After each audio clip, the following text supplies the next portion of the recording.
I was obsessed with it. It was the first time in my life where I was like, this might be something I do for a really long time. This is somewhere I could see my entire career going. Like this could define my life. The One More Time Music Podcast. Genuine conversations with genuine people about music. Hosted by Henry with a 3 and Playback Ben. Went from Beamer Coops to Pencils. From what this to is, so part that one more time. Part that one more time. Part that shit like one more time. They part that one more time. Ladies and gentlemen, we are back for another episode of the One More Time podcast. I'm your host, Playback Ben, here with my co-host. Henry with a 3. Henry with an E was already taken. Henry, who do we have on the podcast today, my friend? Me, Ben. We have me. Oh my gosh, this is exciting. So today, folks, we are doing a Meet the Hosts episode. We're going to obviously have two. There's two hosts. You do the math. We're starting out with Henry because... Why not? He's the only one that's gotten a shout out on this podcast so far. Maybe your episode will get a shout out. We'll see. God, I sure hope so, man. I sure hope so. Don't get your hopes up. But no, so we thought that it was important that, obviously we're 11 episodes already in. This is our 12th. Probably should have started with this, but Henry, what are we going to do?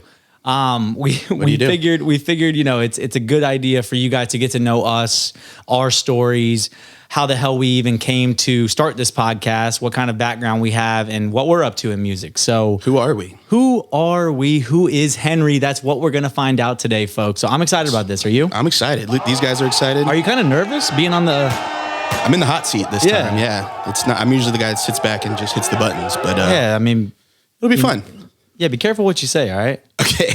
As your manager, I'd like for you to really give these answers some thought. Well, I'm just going to lay it all out, and you're editing this, so we're all good. You're right. I have all the control in the world.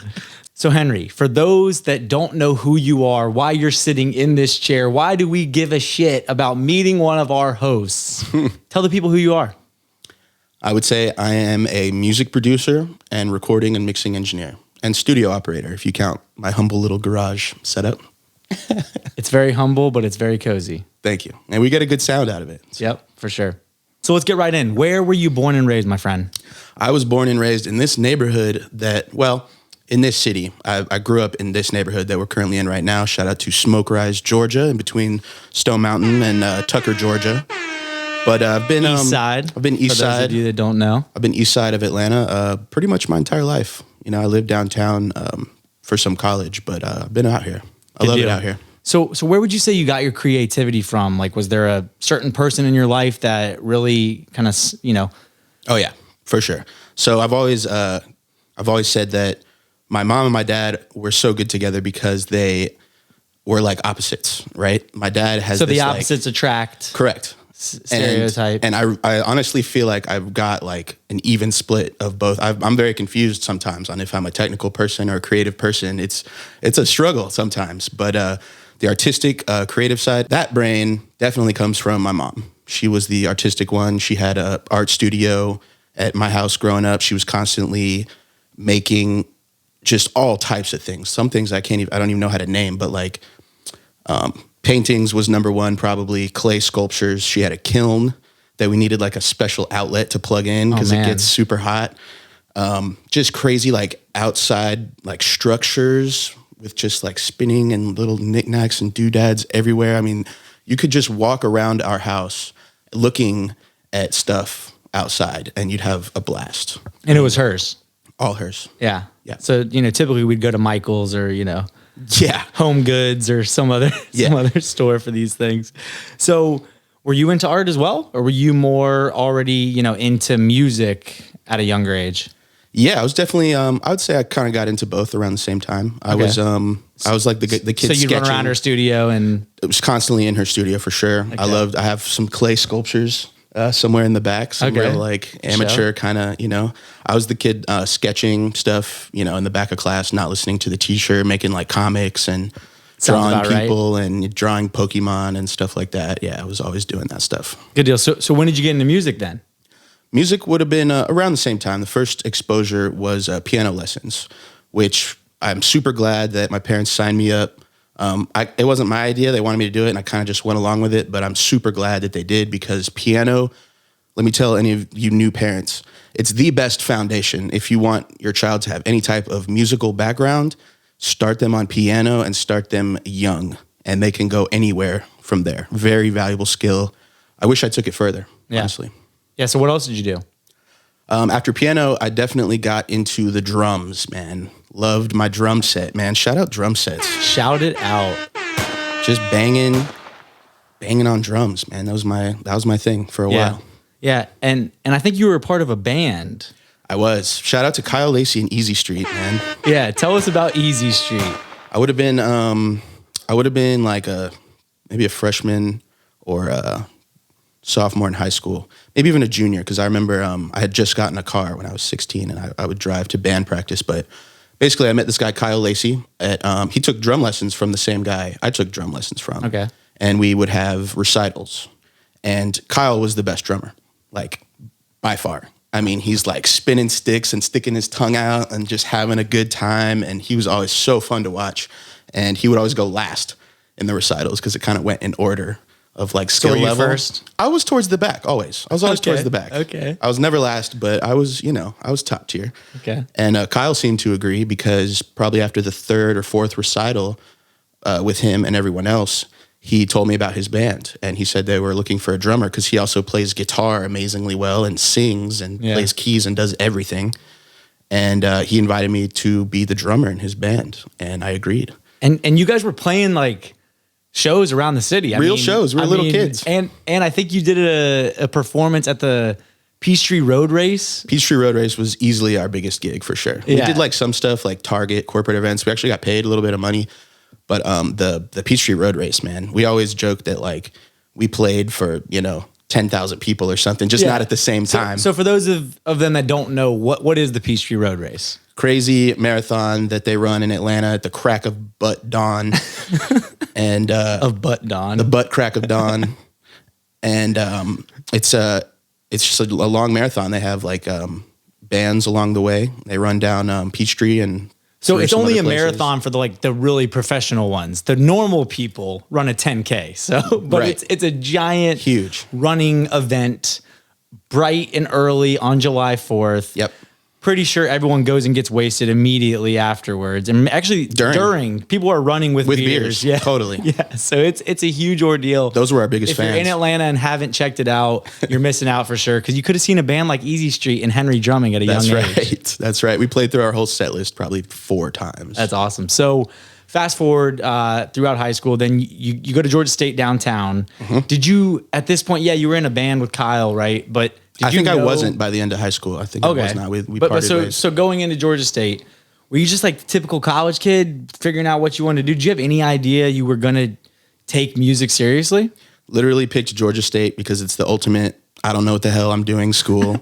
Literally picked business marketing as my major because it's the ultimate, I don't know what the hell I'm doing major. So if that's any indication on where I was at. It is. I just decided, whatever I decide to do in life, it can't hurt to be able to market it. Right? Yeah, for sure. pretty well, general. that's already a progressive thought of yours, I would say. But when did the light switch, flick on as far as like, hey, I'm interested in music again, right? Because you quit the band or you parted ways with the band. When did it, I guess, reignite? The music side of things. So I was getting, I got into music heavy in high school, but I would say I got even deeper in college. I was listening to it all the time. I was obsessed with it. I actually bought a machine with an S, if you've ever heard of it, by Native Instruments. It's a little beat making kind of program and pad. And I was messing around, like sampling, Lil Wayne songs and Eminem songs and trying to make my own beats, and didn't really know what I was doing, but I was having a blast with it. And it wasn't until a friend of mine, Span, shout out to Span. Shout out Span. Span is like the connector of all things that nobody knows about. Like he secretly made everything in the world happen. He's like Forrest Gump or something. Something like that, man. But he doesn't have a movie yet, which is a shame. So let's make a Span movie. Span, if you're watching this, we'd love to have you on the podcast. The Span Chronicles. Span told me about this guy, Justin Padron. Shout out to Justin Padron. Shout out Padron. He said, hey, this guy has a home studio in Virginia Highlands. He's really dope. We used to like smoke a lot of weed, in my first apartment and freestyle and stuff. And he was like, we should just go mess around and record some raps at this guy's studio. He's legit. And you weren't just tagging along with the rappers. I was rapping. You were rapping. What was your moniker? Bars. At the time? I went by J Show, which is not just a rap name. That's what actually people called me, because my first name is James. First letter, my first name. First 3 letters of my last name, J Show. People still call me Show. If you see Span, he'll call me Show. Are there any J Show mixtapes out there?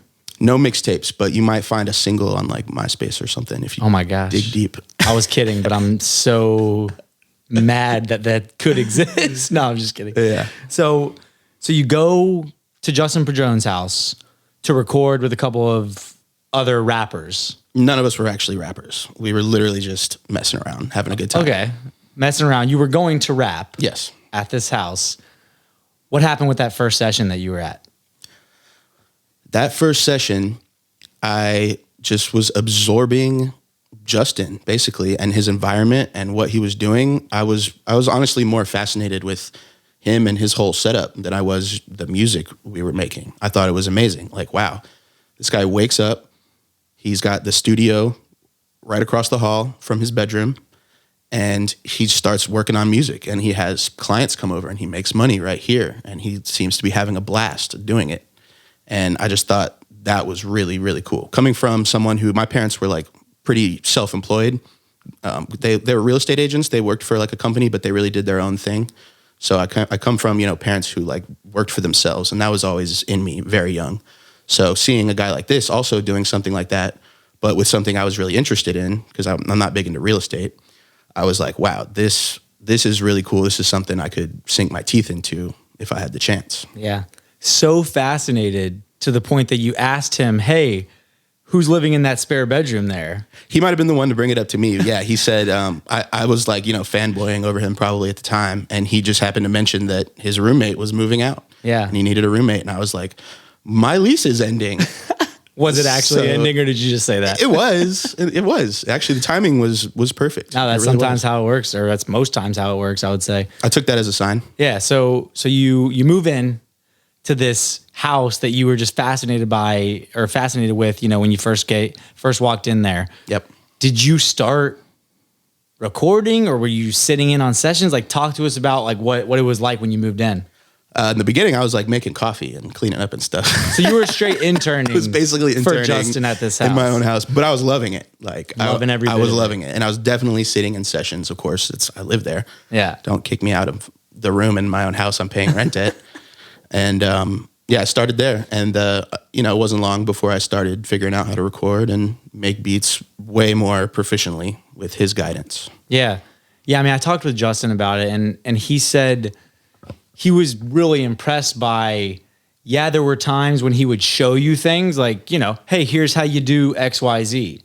But he thought it was so fascinating as to you really were lurking around and just taking it in. And there were things that he wouldn't actually really show you directly, but then you would know how to do just because you were actually like being a sponge and soaking up that. Is that 100%? I was obsessed with it. It was the first time in my life where I was like, this might be something I do for a really long time. Yeah. What did that feel like? It was almost a blur. It was like you turn into, you almost don't realize it's happening. Yeah. You just get so deep into it. You're like, this is somewhere I could see my entire career going. Like this could define my life right now. And you're just in it in that moment. I wouldn't say I was even very mindful. I was just so focused in it. I probably missed out on some stuff because I was so lasered in.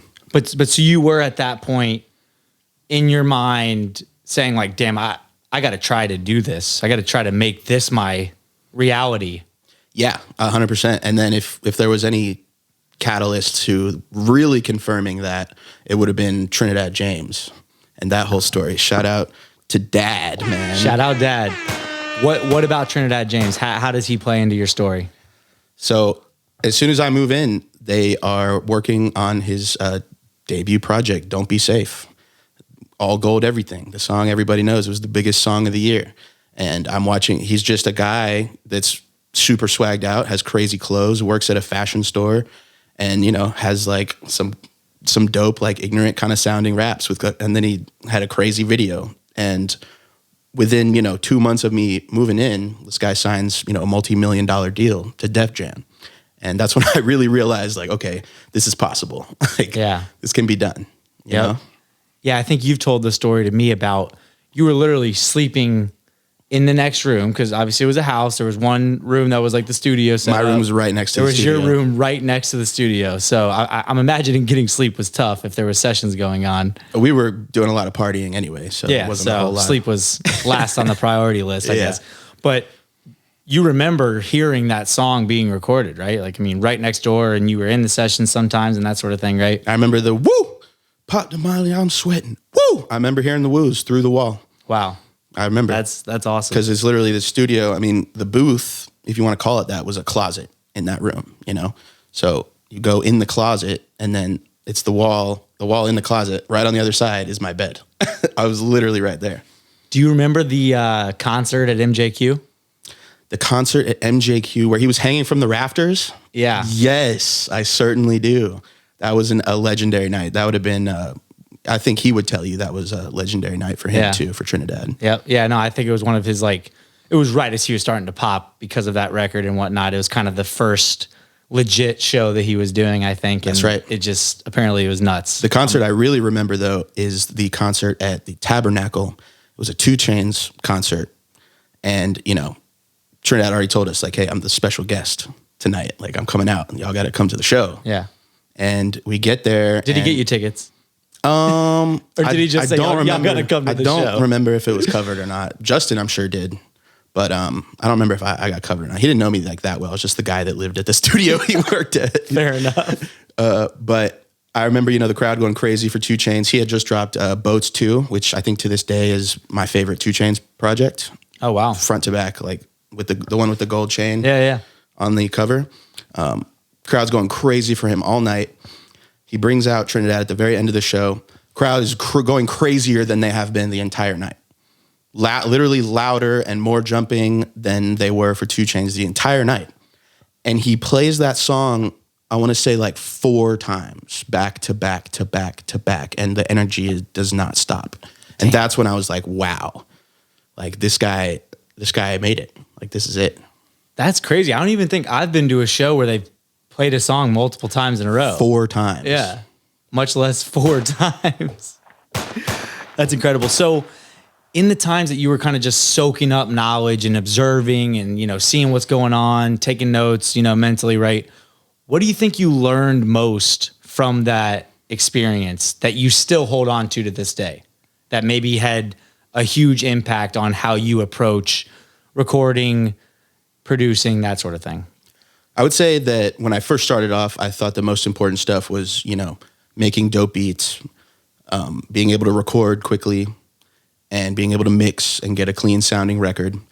And I don't think I really realized at the time how much of like a people business it really is, and how important emotional intelligence is. It's like the IQ versus EQ. EQ hugely, I would say, is more important to being successful than IQ is.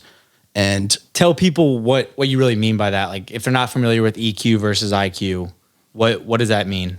Yeah, so it's, you know, you can know all the things in the world, you can be the smartest guy in the world, but if you aren't able to like empathize with people and kind of really see how people are feeling and adjust, you know, to kind of make their lives easier and help them accomplish what they're trying to accomplish more, then you're going to have a hard time. Yeah. And I didn't realize how important that is. And to this day, I've tried to make that one of my biggest strengths. I'm constantly working on that. It's, I can record you quickly. I can make you sound pretty good. I can give you a good beat, but like, you're going to feel comfortable here. And I'm going to really try and understand what you're trying to accomplish. And then I'm going to do whatever I can to help you achieve it. And so, you know, you learned a lot, specifically emotional intelligence, you know, really being able to read people, understand people on a different level. You've never touted yourself as the most technical recording engineer, the most technical mix engineer, but to your point, that's not necessarily your approach. You want to be good at what you do, clearly. You want to be skilled, but really it takes it beyond that, I think, and that really has been something I've seen work really well, just being in sessions with you, and it seems like that is really something you've tried to adopt and maintain as part of your practice, right? Yeah, I would say the technical stuff, there's like a minimum. Like you need to be at least this good, at least this fast, and then you're good. And the EQ stuff, like the emotional intelligence, is just like the better you get at that, the better everything is. There's no ceiling for that. Have you found that people book sessions with you, want to work with you with your mix engineering or your producing because of that? I've had people tell me like they won't record with anyone else anymore. Many people have told me that. And not because you're the best recording engineer they've ever seen do recording engineering from a technical perspective, but I assume it's a little bit of everything, but I'd like to think that it's because they feel comfortable. Okay. So that's really a goal of yours is to achieve that certain level of emotional intelligence and connection with the artists that you work with. Artists are not going to open up and be their truest, most creative selves if they feel even 2% of discomfort. One more time. Do I one more time myself? Do it.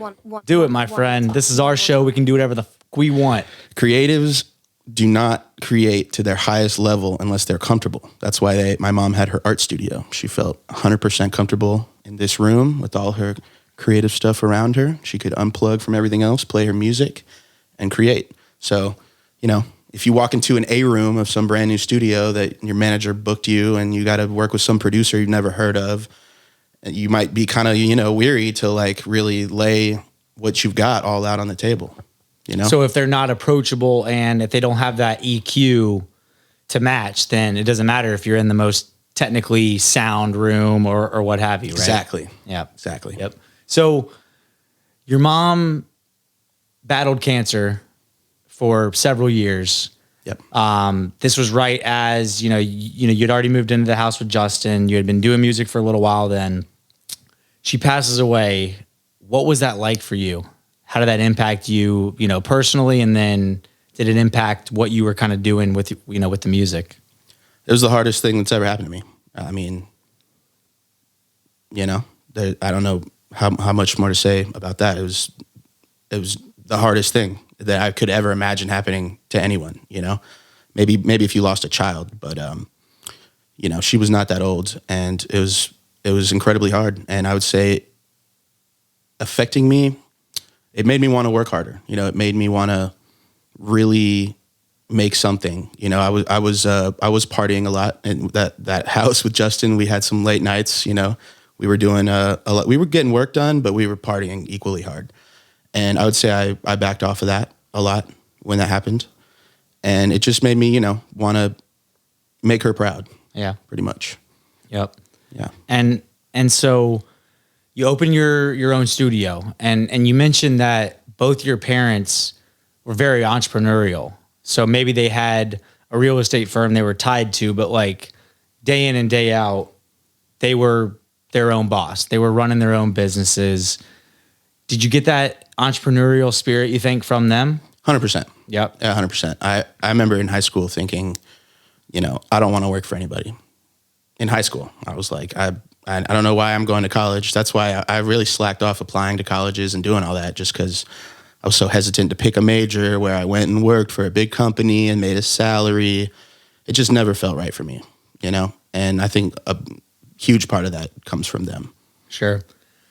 What do you think characteristics-wise has resulted in you being a good entrepreneur?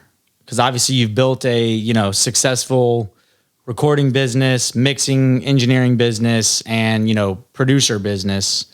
What would you say are some of the characteristics that you've, tried to implement as an entrepreneur? I would say learning all the time. I don't plan on ever stopping learning. I look up to, great entrepreneurs. I read books about it. And another big difference is the fact that you're never off the clock. I try to, I'm laying in bed at 2 a.m. thinking of ways I can, content ideas or like YouTube thumbnails or stuff like that. Do you dream about these thumbnails that you create? I have nightmares, actually. Well, that's not good. But yeah, no, that's an interesting, point as far as not being able to shut it off. How do you get away from it? You have to plan it. You have to literally like put in your schedule, like not working, doing this during this time. That's the only way I can do it. Because if I'm not doing anything, then the top thing I'm thinking of is, I have this mix to do for this person, or like, I haven't made many beats lately. I need to make more beats. Or so unless I actually put it on my calendar, like unplug hours, then I'm very bad at unplugging. Yep. And so what are some of the things that you get into outside of music? What are some of your passions? Outside of music, I've been getting into investing a lot over the last few years. I'm a pretty big investor. Playing the stock market, playing crypto. I've always played a lot of poker. I actually hosted poker games at a young, like still in high school. My parents let me like host poker games. Wow. I was taking a rake and everything, like super illegal. I don't do it anymore if the feds are watching. But like I was making good money, doing that. Just I wouldn't even have to play sometimes. I'd just deal for tips and then take a rake. But I love playing poker. I go to like Cherokee, which is the closest casino to Atlanta, couple, 2, 3, 4 times a year. Just numbers. That's where the dad part of me comes in, the numbers part and the technical kind of stuff, and the odds of this happening and then charts and stuff like that. Yeah. So it's cool that I have those kind of two halves. It's interesting, man. I mean, would you consider yourself a risk taker? Because entrepreneur, interested in stocks and investing and playing the market aggressively, and then gambling. Yeah. I mean, that's pretty much summing up the definition of, risk taker, excuse me. I mean, would you say that? I would say I'm a risk taker, 100%, not even just with money, it's like time, if you'll find me an artist that I've never heard of and you'll be like, yo, check this guy out. Like, he's kind of dope and he's coming up. Maybe we should do a free session with him. And I'll do that, and that's like a time gamble. And I think, I think I'm still young enough where I can take these risks, and I want to, I'm sure I'll tighten up later in life. But if I feel really good about something, I like pursuing it, because it's a great feeling when it pays off. And you got to just keep it going when it doesn't pay off. And I'm not even saying that this lifestyle is for everyone. This is just kind of what's working for me. I'm not saying go be like me necessarily, kids out there. But do we have a lot of kids listening to our podcast? I hope that everyone's listening to the podcast. True. So what is it? Aim high, or like, most people don't aim high and miss. They aim low and hit. Shout out Chad Tennies for that gym. Shout out Chad. So speaking of working with artists, what are you up to with music these days? Like, what's been your focus the last couple of years? Because, obviously we know you were in the house with Padron. You learned kind of the recording engineering and I guess, some of the mix engineering and some producing stuff too. You guys were, definitely making beats there, I think, right? Since you opened your own studio and you've been investing in your own career, what have you been up to? A lot of people might not even know, historically, most of my income has come from the engineering side, recording sessions, it's hourly, it's good money, mixing and mastering, I've been able to raise my price on that almost every year. It's good money, but I'm definitely a producer at heart. I love producing artists. I like making music. Sure, I can come in on your record that you already finished and make it sound clean, but I don't feel as attached to it.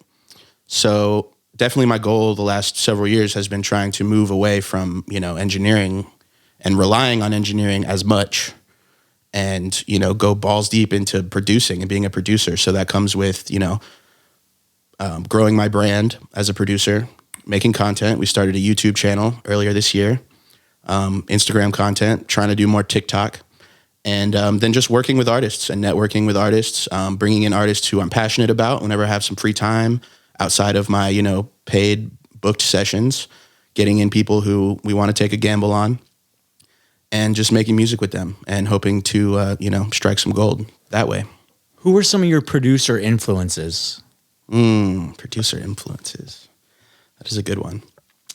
I was super big into Kanye growing up, for sure.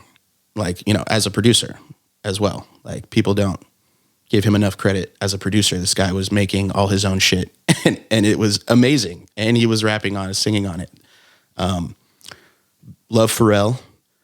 Love Rick Rubin is one of my top all times. He's just a wizard. That's where I was thinking you were gonna go. If if I were to say you try and implement anyone's approach, I mean, it's his approach. It's DJ Double R, Rick Rubin. It's Ricky. Rick, we'd love to have you on the podcast, my seriously. man. We would love it. Oh Seriously. my gosh, we would love it. Huge fan of Rick Rubin myself. So he's the man. But I would be lying though if I said, I wasn't also into, I sold like weed in high school. I was doing the little trap thing, so I was big into like we've Gucci. had so many guests on that have sold weed at some point. Entrepreneurial, you know what I mean? But feds, I don't do it anymore. Nope. But like, the Zaytovens and the Sunny Digitals and the Lex Lugers and the Metro Boomins, like I can't not mention them. Huge influences. I still make beats, in that realm to this day. Yeah. So yeah, it's interesting. I feel like those are more sonically probably how you got your start. Yeah. Right. Because you were definitely primarily hip hop and, trap, Southern hip hop specifically being here in Atlanta. Mm-hmm. Rick Rubin, of course, I think the reason why you like him, or at least what we've talked about, is just the breadth of, artists that he's gotten to work with and see their visions come to life. And then just his outlook on life in general. I think you would just want to be friends with him. Even if he wasn't a producer, I'd try to have dinner with him. Yeah. But yeah, System of a Down to Johnny Cash to Lil Yachty. Like, what can this guy not do? Yeah, exactly. I'm a huge Mark Ronson fan as well. And Mark Ronson sat down with Rick Rubin on the Broken Record podcast. Shout out Broken Record podcast. Yeah, we'd love to do a collab. Collabcast. If you're down. Is that a thing? Maybe we should make it a thing. Okay. But yeah, hearing those two guys talk about producing and like their perspectives on it was just, great episode. I might link it in the comments below. I don't know. We'll see. Yeah, I probably will. It's there. I probably will. So musically and personally, how would you want people to describe you? If someone was talking about you and they weren't bad mouthing you, they're saying good things, what would you want them to say about you as a person and then you as a person in music?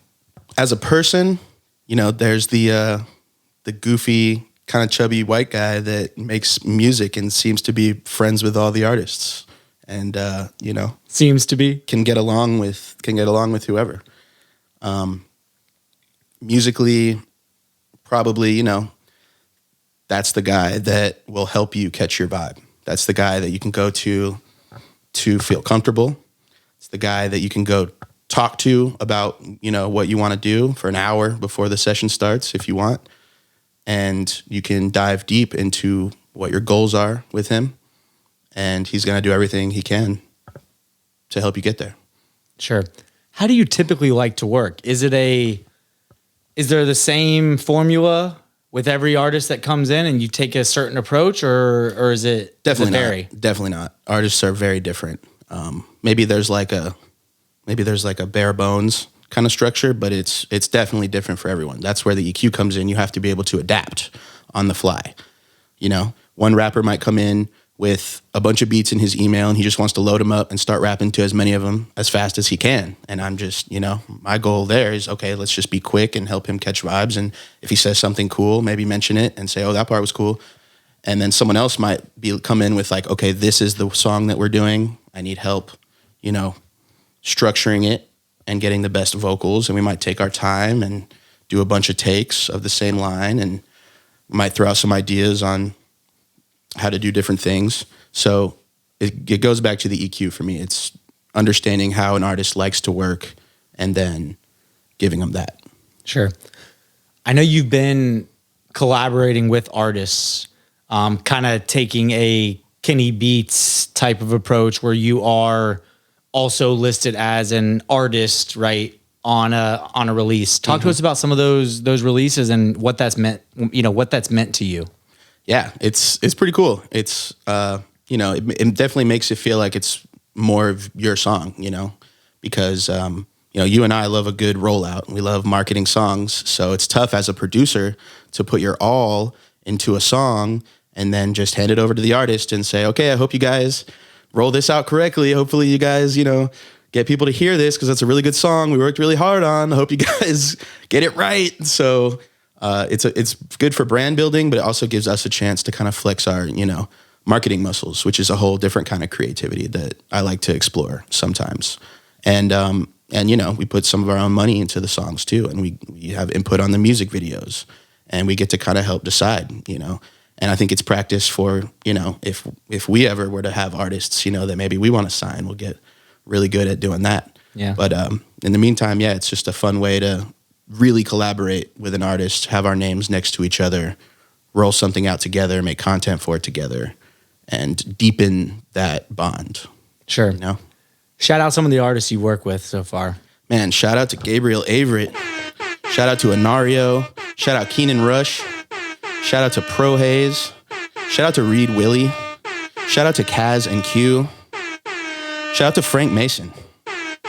Shout out to Clip Monstar, the biggest one. How can you forget the tallest one? Another YouTube cypher, streaming now. Go watch the video on YouTube. Yeah. Watch the reactions. Reaction videos to that song are priceless. Yeah. Yeah, that's dope. So Henry, I think that's brought us to a final segment of the One More Time podcast. Wait. This is my job. How's this going to work? I am very much excited. You have a rampage for me? I'm going to rampage the shit out of you, my friend. Do you want to hit the button? I don't know. I'd love to. Which one is it? Pink. This is all backwards. It's a rampage, people. folks. Oh it's a God. motherfucking rampage. I've never been on this side of the rampage before. Are you nervous? I definitely. It's maybe not as good as what you've done, but I don't expect it to be. it's a 3-part rampage, folks. For those of you that don't know, this is the rapid fire rampage, usually curated by my friend Henry with a 3 because an E was already taken. But today, my friend, I will be hosting the rampage. I'm Playback Ben. Buckle up, my friend. It's a 3-part rampage because we love 3s. Excuse me. 3s everywhere. We got short answer, as you know. We got the this or that. Love it. In case you forgot. We got the word association at the end? Okay. At the end. All right. So we're using your format, but this is you in the hot seat, me asking the questions. Let's do it. So, rampage, initiate. Initiate rampage. We're going to start it off with our favorite question. One project, album, EP, mixtape in your top 5 of all time. This is a rampage with Henry with a 3. Let's go. Carter 2. Carter 2. Logic stops working. What DAW do you turn to? Assuming that I am not super still reliant on engineering and I'm doing well as a producer and I can stick to producing, I'm probably on FL Studio, man. FL Gang, where you at? Fruity Loops in the house. FL Gang. If you could be the drummer in any band, which band would it be? Sheesh. Maybe Greta Van Fleet. Oh, gosh. Just because they're coming up Awesome. and I love their sound. Okay. You're forced to evacuate Atlanta. Where do you go to live? These are my questions. How do I not have answers for these? It's tough. This time Joe Biden didn't exile you. You're just forced to evacuate the city. Yeah. Where do you go? Oh, just the city. Just the city. Of Where Atlanta. where do you go to live? Okay. That's not bad. Probably LA. Just because, the scene's out there. I like the beach. And and it's LA. Okay. Why not? All right. If you could speak another language, what language would it be? I took 6 years of German and that was kind of a waste. Probably Spanish. Okay. What is your favorite part of a beat? The rhythm, the bounce. And that's not always drums. Don't get that misconstrued. A melodic element can give a song rhythm, but it's got to have the, That. Yeah. It's so important. All right. What's a genre of music that you like that people might be surprised at? I'm super into Witch House right now. Witch House. For those of them that don't know what that is, please explain. It's hard to explain. It's very dark, like horror, trap, EDM. Just go listen to Ice Peak. They're my favorite. It's this guy and this girl, brother sister duo from Russia. I'm super into them right now. Shout out to Ice Peak. We'd love to have you on the podcast all the way from Russia, the motherland. One more time. What is your favorite Pokemon? Abra. It's got to be Abra. He just floats in the air. He's a psychic type, and he just floats around, chilling. Seems like a great life. What's the reasoning behind that answer? I want to just float around. Okay. That's the first part of the rapid fire rampage. We are going to move right into part 2, the this or that. Cooking or eating out? Cooking. Producing or engineering? Producing. Rappers or singers?